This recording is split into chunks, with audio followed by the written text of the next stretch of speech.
イギリスを走る国際列車といえば、誰もが真っ先に思いつくのがユーロスター。1994年に登場し、イギリスとフランス、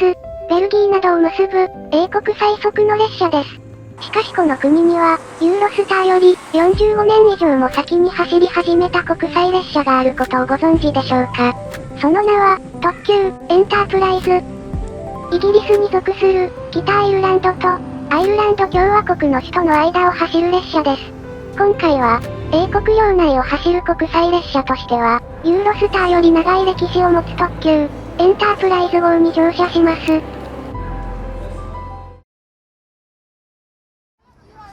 こんにちは。今回も、イギリスの西に浮かぶ、アイルランド島から、少し不思議な鉄道の世界をお届けします。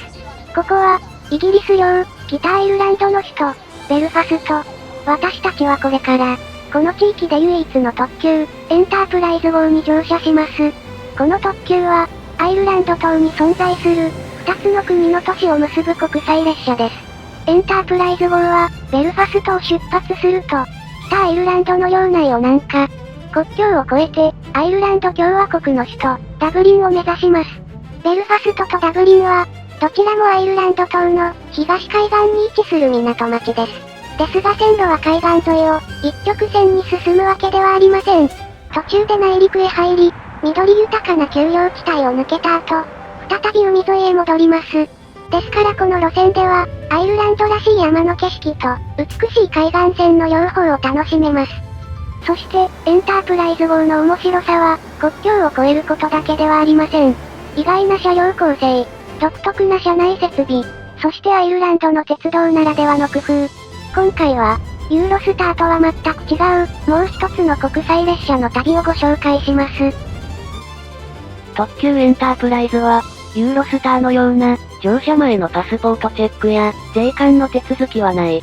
普通の列車と同じく、切符を購入して、改札を通るだけだ。制度上は、国境を越える列車でありながら、感覚としては、一般的な特急と同じだった。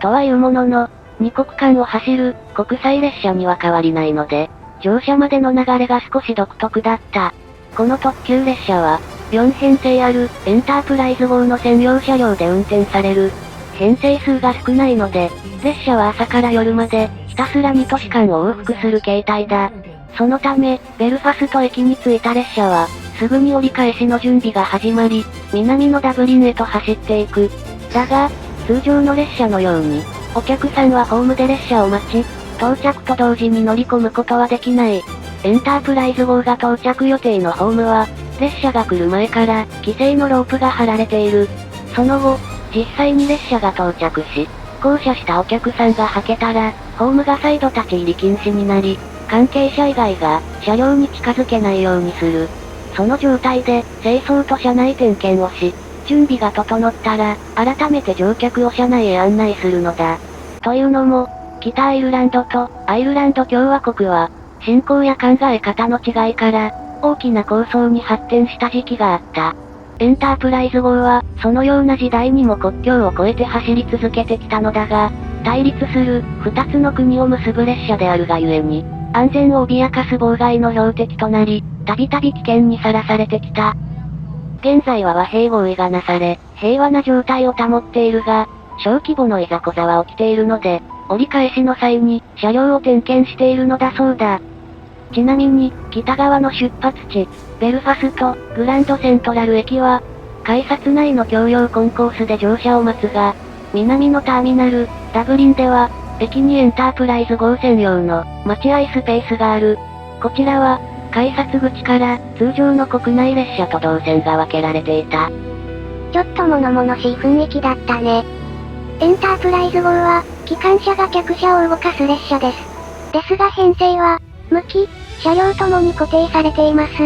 北のベルファスト側に、ディーゼル機関車が配置され、7両の客車が連なります。南側の最後尾車両は、制御客車となっていて、機関車を付け替えることなく、折り返し運転をします。ですからベルファスト駅で、この特急列車を待っていると、必ずディーゼル機関車が先頭になった状態で、列車は姿を現します。さて時間になりましたので、列車に乗り込みましょう。前回もお話ししましたが、アイルランド島の鉄道は、線路の幅が 1.6 メートルの、とても広い規格が使われます。なのにもかかわらず、許容されている車体の幅は、日本の在来線車両と同じ。ですので、台車のフレームや軸受け、ダンパーなどが、車体よりも左右に突き出た構造になってしまいました。この影響を受けて、駅ではホームが、台車と接触しないよう、車両との間隔が、広く取られています。それは、エンタープライズ号でも例外ではありません。ホームと車両のドアの間に、大きな隙間がありますから、ドアのある部分には、大型の固定ステップが設置してありました。この特急は、一等席と普通席の、2クラス構成です。座席はどちらも固定式。一等席は、2列席と1列席の、横3列配置で、電動リクライニングも備わる、豪華仕様の座席です。この列車のシートで面白かったのが、乗車した時、座席がすべて、最も倒れた状態だったこと。背もたれが直立している、日本の特急列車とは逆のパターンで、デスクワークなどをしたい人は、シートを起こして座るようだ。その他車内には、無料の Wi-Fi や、座席の電源コンセントがあります。自動放送も備わり、液晶ディスプレイを用いた情報案内装置も目につきます。この客車は、1990年代に導入された車両ですが、車内は何度か改装され、現在は、最新型特急と同等の設備を有しています。これからこの列車は、南のダブリンに向かって走行するので、機関車が後ろから、客車を押しながら進んでいく。先頭となる制御客車は、荷物車と一等席の、合造車。日本の形式名で言うと、黒2、となる。続く2両目はカフェテリア車両。そして3から6両目までに、普通席車両が連結される。ただこの列車は、組み替えが容易な、客車列車だ。そのため、ビジネス需要が多い場合は、普通席車両を減らし、2両目にも、一等中間客車を連結する場合もある。列車の最高速度は、時速160キロとなっているが、通常の運転ではさらに低く、時速145キロまでに制限される。ヨーロッパ大陸はもちろんのこと、イギリス本土の特急列車と比べても、だいぶ低い速度ですよね。でもその分、アイルランドの景色をゆったり堪能できる列車、と考えるといいかもしれません。アイルランドの鉄道は、線路の幅が、新幹線よりも広いので、走り出すと、とても安定している。窓の外を見ないと、走っているのか止まっているのか、わからないぐらいだ。と言いたいが、区分が在来線のせいか、割とよく揺れるな。この列車で面白いのが、2両目、もしくは3両目に連結される、カフェテリア車両の運用だ。エンタープライズ号に組み込まれる、カフェテリア車両は、一等席車両と、普通席車両の間に挟まれる。基本的な構造は、ドイツやイタリアの売店付き車両と同じ。車体の片側、一等席寄りの部分に厨房が設置され、中央に売店がある。そして普通席側に、食事ができる座席とテーブルが置かれる構造だ。カフェテリア車両のテーブル席は、普通席車両と同じシートが使われる。混雑時には、通常の座席として開放され、わずかながら着席定員を増加させている。でもこれだけだと、他の特急列車の売店と、何も変わらないじゃない。それがですね、エンタープライズ号では、一等席に座っちゃうと、売店車両が利用できないんだ。この特急列車は、一等席の各テーブルに、食堂車のメニューが置かれ、席を離れることなく、飲み物や食事を注文できる。だが、一等席のケータリングサービスは、この方式のみ。列車が運転中、カフェテリア車両の通路には、仕切りの壁が設置され、一等席と普通席の間を、乗客が行き来できないようになっていた。確かにあまり見ない方法だけど、それで何か不都合が？いや、一般のお客さんには、何のデメリットもないんだけど、私みたいな一般の乗客にとっては、他の車両を見て回ることができないのが、大きな残念ポイントなんだよ。私はいつも、特急列車に乗ると、車内探検を兼ねて売店車両を訪れ、カフェテリアでドリンクや軽食を注文。そこでコーヒーを飲みつつ、売店の様子を観察したり、座席とは少し違う視点から、車窓を楽しんでいた。しかしエンタープライズ号では、普通席に乗らないと、車内の売店を使用することができないのだ。じゃあ、ゆっくりさんみたいに、車内のカフェを利用したい人は、この特急に乗るときは、気をつけてくださいね。でもこんな注意、いる？特急エンタープライズ号の歴史は古く、運転開始は、1947年8月。当時、北アイルランドで鉄道を運営していた会社が、ベルファストからダブリンへ向かう、7両編成の蒸気列車を走らせたのが始まりです。当初のエンタープライズ号は、現在とは違って、ベルファスト、ダブリン間をノンストップで走る特急列車でした。1947年ってことは、ユーロスターが走り出す、約半世紀も前から、アイルランド島には国際列車があったってことね。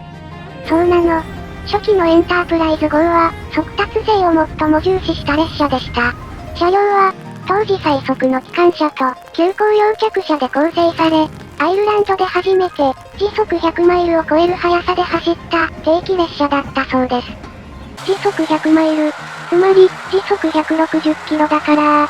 あれ、じゃあエンタープライズ号は、昔の蒸気機関車の方が、今の列車よりも速かったってこと？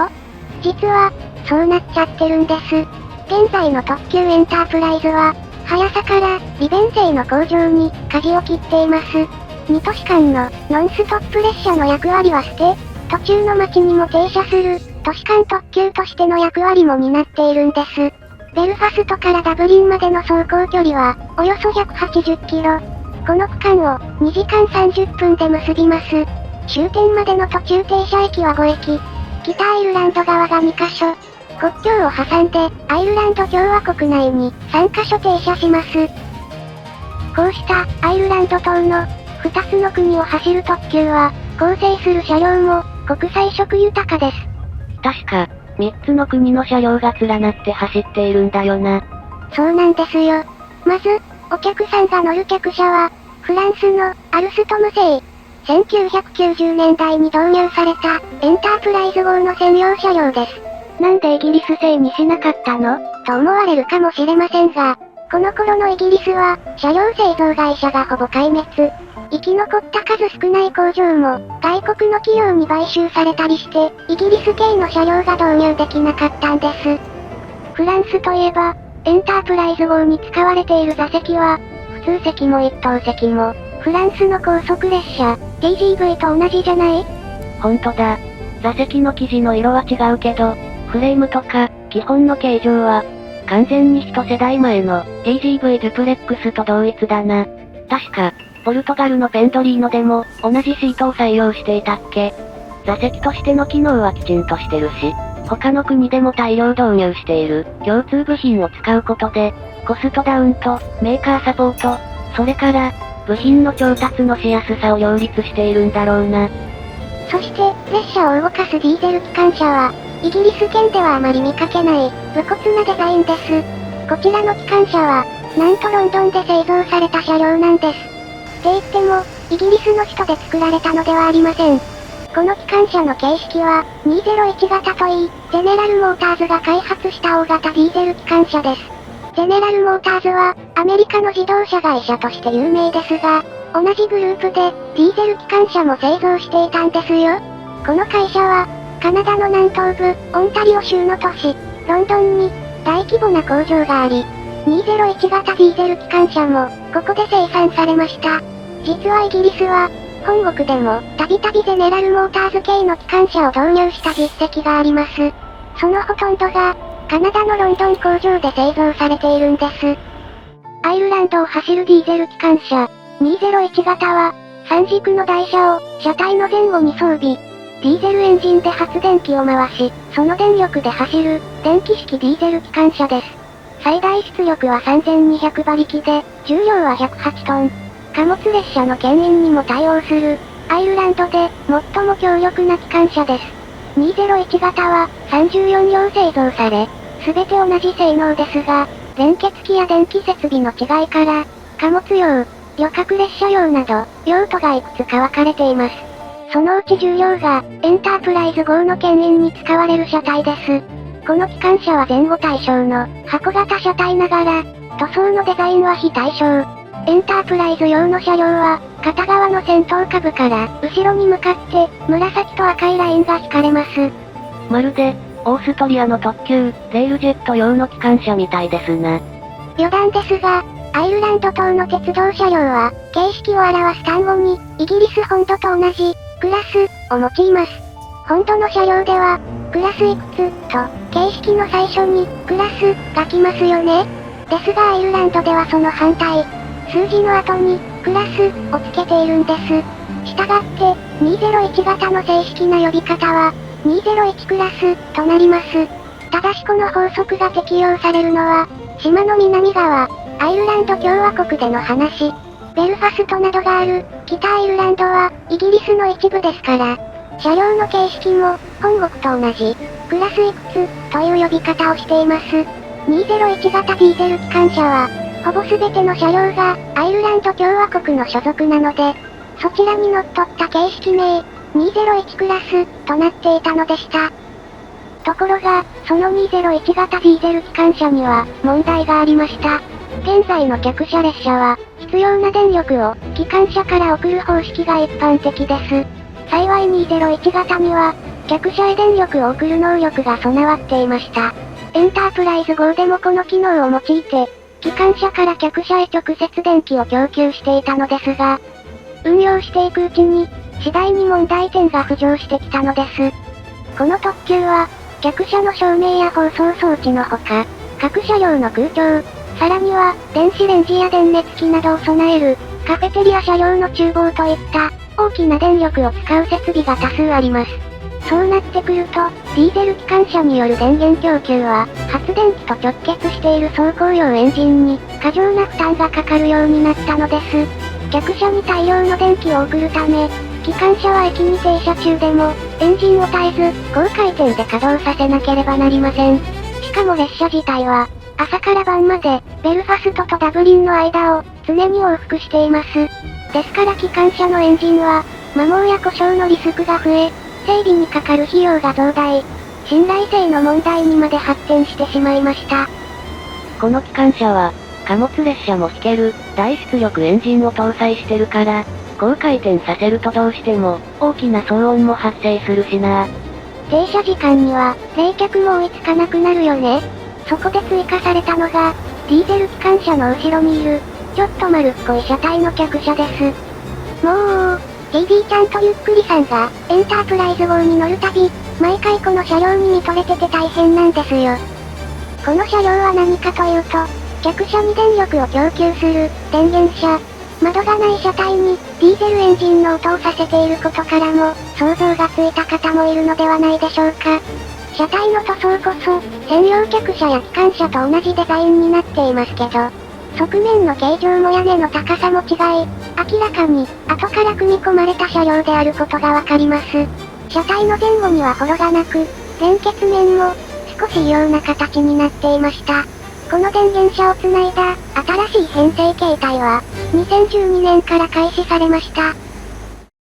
新たに繋がれた電源車は、正真正銘のイギリス製。本土でも、様々な種類の列車で広く使われていた、マーク3型客車がベースになっている。マーク3客車は、1970年代にイギリスで開発された、特急用客車だ。もともとは、HST など、高速、長距離列車向けに設計された車両だったが、後に車体構造や設計が流用されて、急行用電車、寝台列車などにも発展していった。アイルランド国鉄も、この実績のある、マーク3客車の設計をもとに、島内規格にあった、急行用客車を、1980年代に導入しています。ただしもちろん、イギリス本土と完全に同じものではありません。基本の設計や構造は、本土のマーク3客車と共通ながら、アイルランドの線路に合わせた、特別仕様の台車を装備しているなど、少し変更が加えられています。つまり、現在のエンタープライズ号は、カナダで作られたディーゼル機関車と、フランス製の専用客車、そして、イギリスが製造した電源車、この3種類の車両で構成しているんです。エンタープライズ号に繋がれる電源車は、マーク3客車の一種ですが、旅客用だった車体を改造したのではなく、最初から、電源車として作られた車両でした。車体中央に、業務用扉が1箇所だけ。ガラスをはめ込んだ窓はなく、側面には、空気取り入れ口だけがある車体は、製造当初からの姿なんです。この車両は、1980年代製で、車内に複数のディーゼル発電機を収める構造です。アイルランド国内で、急行列車として走る、同型の客車に、電力を供給するのが目的でした。当時の客車急行は、必要な電力を、機関車ではなく、電源車からもらっていたんです。しかし2000年代から、急行用の新型客車や、新しいディーゼルカーが導入され、旧来の客車は少しずつ引退。それに伴い電源車も、次第に不要になっていきました。古い客車を用いた急行列車の定期運転は、2009年に完全終了しましたが、4両の電源車はそのまま廃車にならず、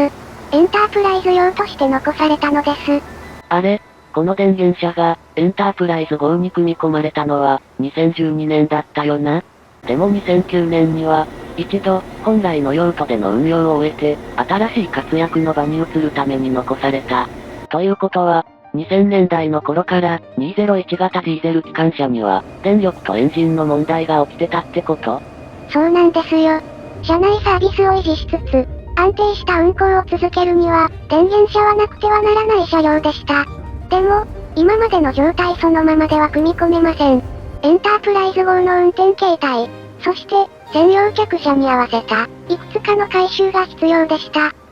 客車が必要とする電源そのものは、今までと変わりませんが、電源車と客車は、製造年代もメーカーも異なりますから、電力システムに異常が出ないよう、改修して、互換性を持たせたんです。次に大きな改造は、推進運転用の、引き通し線の新設です。これは、最も重要な改造と言えます。繰り返しになりますが、エンタープライズ号は、片側にディーゼル機関車を配置し、反対側に、運転台付きの、制御客車があります。この制御客車が先頭になる場合、運転士の操作は、編成全体を通る、電気ケーブルを介し、最後尾の機関車へ伝えられます。ですから、客車と機関車の電気信号が途切れないように、間に挟まれる電源車にも、新たな配線を設置したのです。これには、機関車の加速とブレーキを制御する、基本的な動作のほか、警報やドア関連の電気接続も含まれます。これにより、機関車側を先頭に走る場合でも、後ろの客車の各種状態を、機関車の運転台から直接確認できるようになりました。列車の形態は、客車列車ながら、前後どちらの運転台でも、列車全体の状況を把握できる、ユニット構造の電車と同じ状態になっているんです。必要に応じて、機関車側から、車内放送をすることも可能なんですって。あと細かい部分では、連結機も交換されているな。それから、2021年からは、古くなった発電装置も更新。より新しく、排出ガスが綺麗な、新型のディーゼル発電セットへ交換しています。ということは、この電源車を組み込んだ形態が、しばらく続くのか。確かに客室も改装されてて、全然問題なさそうだしな。一般的な利用者の目線では、今の車両でも、十分快適ですよね。でもそろそろエンタープライズ号にも、世代交代の波。それから、のどかなアイルランドの鉄道には、大規模な改修の流れが、静かにやってきているんです。おっと、なんか気になる発言が飛び出しましたな。世代交代ということは、新型車が来るのか？そうなの。でもその前に、今走っているこの車両たちにも、まだまだ隠された秘密があるんです。そっちも気になりますよね。特急エンタープライズの旅は、まだ終わりません。次回は、国境を越えたその先へ進みます。では、今回も最後までお付き合いいただき、ありがとうございました。